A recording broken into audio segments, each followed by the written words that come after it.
Jeg hedder Joachim, og jeg har været her i snart 4 år. Jeg startede her som praktikant, og har så efterfølgende taget et elevforløb, som jeg blev færdig med her i sommer, og så er jeg fortsat efterfølgende.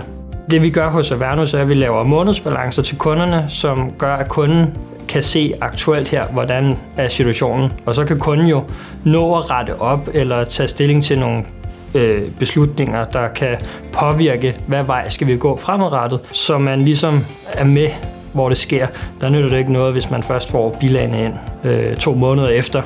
Så kan man gå tilbage og sige, ja, for 2 måneder siden, der begyndte det at gå rigtig galt, og så efterfølgende måned, så gik det endnu mere galt, og nu skal vi prøve at rette op, og det er måske for sent. Det optimale er, at vi er på forkant hele tiden.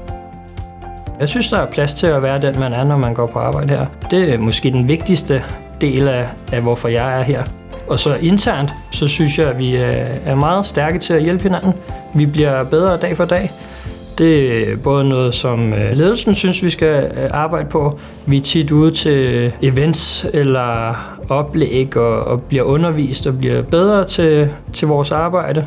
Det er jo en branche, der hele tiden stilles højere og højere krav til. Vi holder ugentligt møder, og der mærker vi lige, hvordan er stemningen. Har folk det godt? Er der nogen, der er presset? Det er vi også begyndt at gøre hver morgen nu faktisk. Lige spørge ind til, er der nogen, der har for mange opgaver på bordet?